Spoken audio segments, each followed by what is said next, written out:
Hello everyone, welcome to SSC craze.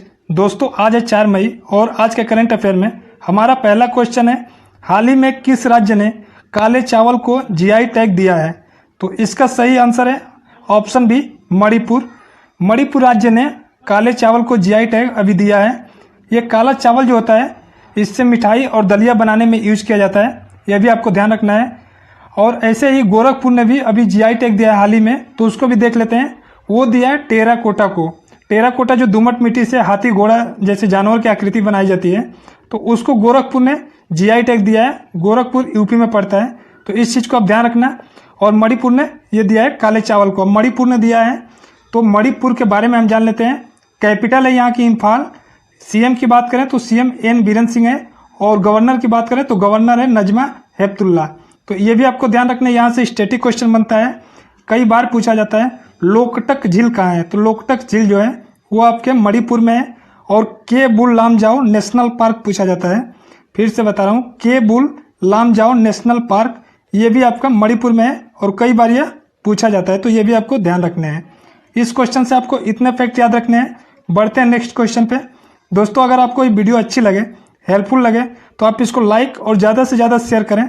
अगर आप channel पे नए हो तो चैनल को सब्सक्राइब करके बेल आइकन प्रेस कर लो। नेक्स्ट क्वेश्चन है हमारा, कोविड-19 से जस्टिस अजय कुमार त्रिपाठी का निधन 2 मई को हुआ है। वह किस संवैधानिक संगठन के सदस्य थे? तो यह थे लोकपाल, संबंधित थे, उसके सदस्य थे लोकपाल से। यानी इस क्वेश्चन का जो सही ऑप्शन होगा ऑप्शन बी हो जाएगा। अब इनके बारे में हम जान लेते हैं। तो यह 2 मई को इनका निधन हो गया। और 2 मई को बता दूं, कोरोना वायरस की वजह से रिकॉर्ड 94 लोगों की मौत हुई है पूरे देश में, तो ये भी चीज़ आप ध्यान रख सकते हो। और यह मार्च 2019 से लोकपाल सदस्य चुने गए थे। और अगर लोकपाल सदस्य से पहले जो थे, ये छत्तीसगढ़ हाई कोर्ट के चीफ जस्टिस थे, तो इनके बारे में भी ध्यान रखना है। अब ये 2 तारीख को दिल्ली के एम्स हॉस्पिटल में इनकी निधन हो गया। लोकपाल की बात कर रहे हैं, तो लोकपाल के जो अध्यक्ष हैं प्रेजेंट टाइम में, वो है पिनाकी चंद्र घोष, और ये फर्स्ट लोकपाल हैं, तो इनको भी आप ध्यान रखना। दोस्तों, अगर आपको इस वीडियो की PDF चाहिए तो डिस्क्रिप्शन में लिंक मिलेगा, आप वहाँ से डाउनलोड कर सकते हो। बढ़ते नेक्स्ट क्वेश्चन पे हम। नेक्स्ट क्वेश्चन है हमारा, हाल ही में डेनिस गोल्डबर्ग का निधन हुआ है, वह किस देश के थे? तो डेनिस गोल्डबर्ग जो थे, ये थे दक्षिण अफ्रीका के। यानी इस क्वेश्चन का सही ऑप्शन बी हो जाएगा, दक्षिण अफ्रीका। यह डेनिस जो गोल्डबर्ग हैं, ये रंग भेद के खिलाफ संघर्ष करने वाले कार्यकर्ता थे, तो इस चीज़ को भी आपको ध्यान रखना है। अब बात हो रही है दक्षिण अफ्रीका की, तो इसके बारे में हम जान लेते हैं। कैपिटल है प्रिटोरिया, ब्लोमफटेन और केप टाउन, इसके 3 कैपिटल है, तो इन तीनों को आपको याद रखना है। प्रिटोरिया जो है वो कार्यपालिका की कैपिटल है। वहीं ब्लोमफटेन की बात करें तो ये न्यायिक है, जुडिशियली है। और केप टाउन की बात करें तो ये विधायी है, यानी लेजिस्लेटिव है। तो ये इसके कैपिटल हो गए, 3 कैपिटल है। प्रेसिडेंट की बात करें तो प्रेसिडेंट है सिरिल रामाफोसा, और करेंसी है यहाँ की दक्षिण अफ्रीकन रैंड। तो इस चीज़ से आपको ध्यान रखना है। यहाँ से एक स्टैटिक क्वेश्चन पूछा जाता है, इंपॉर्टेंट है, कई एग्जाम्स में पूछे गए हैं। जो ज्योग्राफी से आता है, कर्क, विषुवत और मकर, ये तीनों रेखाएं होके किस महाद्वीप से गुजरती है? तो आपको ध्यान रखना है, ये अफ्रीका महाद्वीप से ही गुजरती है। इंपॉर्टेंट है, आप इसको मार्क कर लेना और नोट डाउन कर लेना। बढ़ते हैं नेक्स्ट क्वेश्चन पे। नेक्स्ट क्वेश्चन है, हाल ही में कोविड-19 को विघटित करने के लिए माइक्रोवेव स्टेबलाइजर अतुल्य किस संस्थान ने विकसित किया है? तो इसको विकसित किया है डाइट ने, यानी DIAT। ऑप्शन ए यहाँ पे करेक्ट हो जाएगा। अब यह क्या है, इसके बारे में हम देख लेते हैं। तो पहले तो हम डाइट के बारे में जान लेते हैं। डाइट है defence institute of advance technology, पूरा नाम है इसका। स्थापना हुआ था 1952 में। चांसलर है इसके राजनाथ सिंह। और राजनाथ सिंह कौन है? तो प्रेजेंट टाइम में डिफेंस मिनिस्टर है। तो ये भी चीज़ें ध्यान रखना। उनका जो संसदीय क्षेत्र है वो है लखनऊ। और कई बार पूछा जाता है लखनऊ किस नदी के किनारे है? तो यह गोमती नदी के किनारे है। दोस्तों, इस तरह चीज़ों को कोरिलेट करके याद रखोगे तो आपको याद हो जाएंगी। अब बात कर लेते हैं अतुल्य। यह जो माइक्रोवेव स्टेबलाइजर विकसित किया गया है, तो इसके बारे में जान लेते हैं। यह करेगा क्या? तो अतुल्य जो है स्टेबलाइजर, यह 56 से 60 डिग्री सेल्सियस ताप पर विभेदकारी हीटिंग से कोविड-19 के जो वायरस हैं उनको विघटन करेगा। तो इसको भी आप ध्यान रखना, कोविड-19 से जो भी वायरस हैं इनको विघटित करेगा। और इस संस्थान की बात करें, ये डाइट की, तो यह पुणे में है, जो कि महाराष्ट्र में पड़ता है। तो ये भी आपको ध्यान रखना है। बढ़ते हैं नेक्स्ट क्वेश्चन पे। नेक्स्ट क्वेश्चन है हमारा, हाल ही में न्यू डेवलपमेंट बैंक ने ब्रिक्स देशों को कितने बिलियन डॉलर का ऋण देने की घोषणा की है?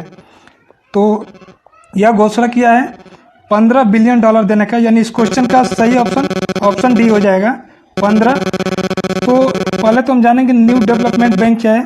तो न्यू डेवलपमेंट बैंक जो है ये ब्रिक्स देशों द्वारा स्टार्ट किया गया था। पहले इसका अनौपचारिक नाम था ब्रिक्स बैंक। स्थापना इसकी हुई थी 2014 में और इसका हेडक्वार्टर जो है हेडक्वार्टर संघाई में है, जो चीन में पड़ता है। तो इसको भी आप ध्यान रखना, कई बार पूछा जाता है। और प्रेसिडेंट है इसके के.बी. कामत। तो ये भी इसके बारे में आपको ध्यान रखना, न्यू डेवलपमेंट बैंक के बारे में।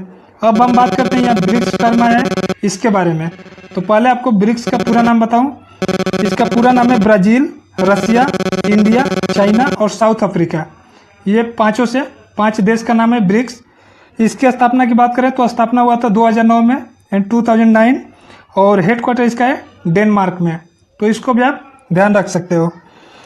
पहले इसका जो न्यू डेवलपमेंट बैंक का नाम था आपको बता ही दिया, इसका नाम था ब्रिक्स बैंक। और कई बार पूछा जाता है कि इसकी हेडक्वार्टर कहाँ है, तो इस चीज़ों का आप ध्यान रखना। दोस्तों आपको वीडियो अगर अच्छी लग रही हो तो इसको लाइक जरूर करें। बढ़ते हैं नेक्स्ट क्वेश्चन पे। नेक्स्ट क्वेश्चन है हमारा, केंद्र सरकार ने हाल ही में ऑस्ट्रिया में भारत का अगला राजदूत किसे नियुक्त किया? दोस्तों ऑस्ट्रिया है, ऑस्ट्रेलिया मत समझना। तो यह नियुक्त किया है जयदीप मजूमदार को, यानी इस क्वेश्चन का सही ऑप्शन ए हो जाएगा जयदीप मजूमदार। ऑस्ट्रिया की बात हो रही है क्योंकि ऑस्ट्रिया में ये राजदूत नियुक्त हुए हैं। तो जान लेते हैं ऑस्ट्रिया के बारे में। कैपिटल इसका है वियना और वियना से आपको स्टैटिक क्वेश्चन पूछा जाता है ओपेक का हेडक्वार्टर कहाँ है। और ओपेक बता दूं आपको क्या होता है, तो इसका पूरा नाम है organisation of petroleum exporting countries. तो इसको आप ध्यान रखना, ओपेक का हेडक्वार्टर पूछा जाता है ये वियना में, ये जो ऑस्ट्रिया की कैपिटल है। और करेंसी की बात करें ऑस्ट्रिया की तो यह यूरो है क्योंकि ये यूरोपीय कंट्री है और प्रेसिडेंट जो है वो है हेंज फिशर। तो इस क्वेश्चन से आपको इतने फैक्ट ध्यान रखने हैं। बढ़ते हैं नेक्स्ट क्वेश्चन पे। नेक्स्ट क्वेश्चन है हमारा, हाल ही में किसने कोरोना वायरस का खात्मा करने के लिए इलेक्ट्रोस्टैटिक कीटाणु शोधन मशीन विकसित की है? तो यह क्या है, CSIR और CSIO, यानी दोनों ने मिलकर किया है। तो इस क्वेश्चन का सही ऑप्शन सी हो जाएगा, ए और बी दोनों। यह क्या है, तो पहले इसका हम पूरा नाम जान लेते हैं। CSIR का पूरा नाम क्या है? तो CSIR का पूरा नाम जो होगा council of scientific and industrial research. नाम फिर से बता रहा हूँ, आप नोट डाउन कर लेना, council of scientific and industrial research. स्थापना हुआ था 26 सितंबर 1942 को, 1942 को। हेडक्वार्टर की बात करें तो इसका हेडक्वार्टर न्यू दिल्ली में है। और यही बात कर लेते हैं हम अगर CSIO की, तो इसका पूरा नाम है CSIO, जो ऑप्शन बी है सेंट्रल साइंटिफिक इंस्ट्रूमेंट ऑर्गेनाइजेशन। नाम फिर से बता रहा हूँ, सेंट्रल साइंटिफिक इंस्ट्रूमेंट ऑर्गेनाइजेशन। स्थापना की बात करें तो इसका स्थापना हुआ था 1959 में और हेडक्वार्टर है नई दिल्ली। अच्छा, इसका स्थापना हुआ था 1959 में। 1958 यानी इसके एक साल पहले किस चीज़ का स्थापना हुआ था, तो आपको बताया हूँ DRDO का स्थापना हुआ था। और DRDO का जब भी नाम आता है तो आपको बताता हूँ, इसके साथ एक और नाम याद रखना, नासा का। नासा जो है national aeronautics space administration, America की स्पेस एजेंसी है और इसका भी स्थापना हुआ था 1958 में। तो इस टाइप से आप क्वेश्चन को याद करोगे, चीज़ों को ध्यान रखोगे तो आपको लॉन्ग टर्म के लिए याद रहेगा। अदरवाइज चीज़ों को याद रखना थोड़ा मुश्किल होता है। बढ़ते हैं नेक्स्ट क्वेश्चन पे। नेक्स्ट क्वेश्चन है हमारा, कौन सा खिलाड़ी फेड कप हार्ट अवार्ड के लिए नामांकित होने वाली पहली भारतीय बनी है? तो पहली भारतीय इंपॉर्टेंट है, इसको ध्यान रखना है, सानिया मिर्जा है।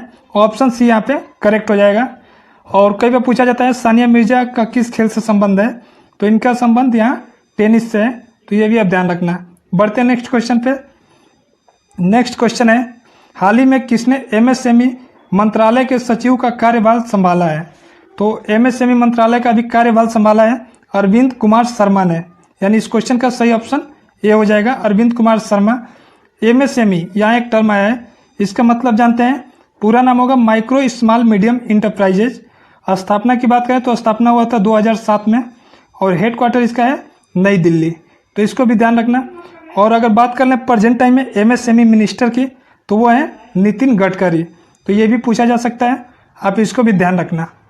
बढ़ते हैं नेक्स्ट क्वेश्चन पे। दोस्तों आपको वीडियो अच्छी लग रही हो तो इसको लाइक और ज़्यादा से ज़्यादा अपने दोस्तों के साथ व्हाट्सएप फेसबुक ग्रुप में शेयर करें, सपोर्ट करें। नेक्स्ट क्वेश्चन है, हाल ही में किस राज्य सरकार ने होम डिलीवरी के माध्यम से गैर जरूरी वस्तुओं की बिक्री को मंजूरी दी है? तो यह मंजूरी दिया है पश्चिम बंगाल ने, यानी ऑप्शन बी यहाँ पे करेक्ट हो जाएगा इस क्वेश्चन का। पश्चिम बंगाल जो राज्य है इसने होम डिलीवरी शुरू किया है जो गैर जरूरी वस्तुएं उनके लिए। अब पश्चिम बंगाल ने शुरू किया है तो हम पश्चिम बंगाल के बारे में जानते हैं। कैपिटल है इसकी कोलकाता, और कोलकाता से कई बार पूछा जाता है कोलकाता किस नदी के किनारे है? तो कोलकाता हुगली नदी के किनारे है। सीएम है यहाँ के सर्बानंद सोनोवाल और गवर्नर है यहाँ के जगदीप धनखड़। तो इसको भी आप ध्यान रखना, कई बार पूछा जाता है विश्व का सबसे बड़ा डेल्टा कौन सा है? तो वो है सुंदरबन डेल्टा, और वो भी आपका है पश्चिम बंगाल में। तो इसको भी ध्यान रखना। यहाँ से एक स्टैटिक क्वेश्चन पूछा जाता है कि बंगाल का शोक किस नदी को कहते हैं? इसको ध्यान रखना, कई बार कई एग्जाम्स में पूछा गया है तो वो अक्सर कंफ्यूज हो जाता है, लोग हुगली आंसर कराते हैं लेकिन वो कहा जाता है दामोदर नदी को। हुगली नदी के किनारे कलकत्ता बसा है इसलिए कन्फ्यूजन होती है, लेकिन अब याद रखना जो बंगाल का शोक कहा जाता है वो दामोदर नदी को कहा जाता है। ऐसे ही आपसे पूछा जाता है बिहार का शोक किस नदी को कहते हैं? तो बिहार का शोक कोसी नदी को कहते हैं। इसको भी आप याद रख सकते हो। दोस्तों आपको ये वीडियो कैसी लगी आप कमेंट बॉक्स में कमेंट करके ज़रूर बताएं। अगर अच्छी लगी, हेल्पफुल लगी तो इसको ज़्यादा से ज़्यादा लाइक करें, शेयर करें, और अगर आप चैनल पर नए हो तो सब्सक्राइब करके बेल आइकन प्रेस कर लो। इस वीडियो का PDF आपको डिस्क्रिप्शन में मिल जाएगा, वहाँ से जाके आप डाउनलोड कर सकते हो। हम मिलते हैं नेक्स्ट वीडियो में। Thanks for watching.